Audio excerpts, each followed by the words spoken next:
Television. Welcome back to Bloomberg News. The British Prime Minister Gordon Brown is holding a press conference at number 10 Downing Street in London to discuss the recent wave of resignations from his cabinet.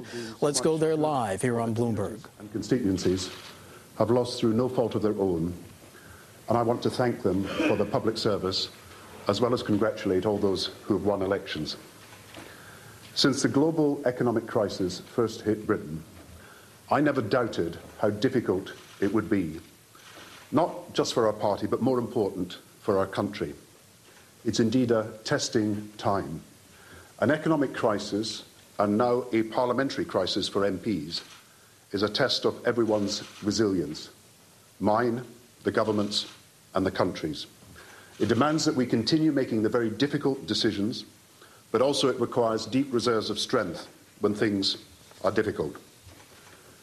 As we have responded to the economic crisis by taking control of our banks, aggressively fighting repossessions and preventing higher unemployment, so too we are wrestling today with stabilising and supporting Britain's car industry and building the foundations for Britain's prosperity. And we've responded on the expenses crisis by taking steps to reform the system. And of course we have a record that we are proud of in schools, in hospitals, in fighting crime. But the task in front of us is clear. First, to clean up politics. Secondly, to push forward with our economic recovery. And third, to ensure the best opportunities for people through reformed public services that are tailored and far more responsive to people's needs. The lesson that we have learned this week is that we must push ahead further and faster on all these three fronts. And to do this, I've reshaped the Cabinet and will reshape and streamline how we deliver our policies for the country. 3 ministerial councils will now report weekly to the Cabinet.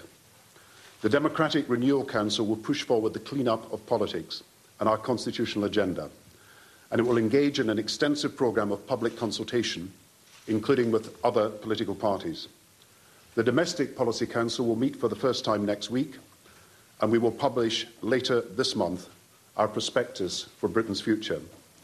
And of course, the work of the National Economic Council will be enhanced by the departmental restructuring and the new appointments we have made today.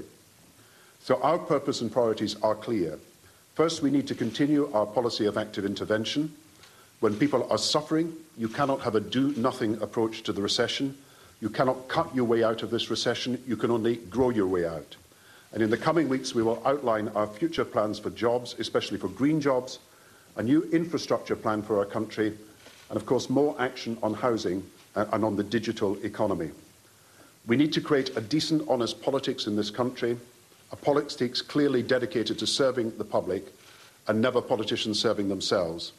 So we will introduce before the summer legislation for a new independent regulator for MPs. We will introduce a tough, legally binding code of conduct for MPs.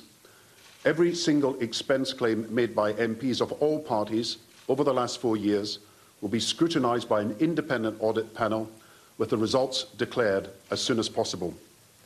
We will go further and look at issues about how we elect our MPs and how we open up government and, of course, all public bodies to the closest of public scrutiny.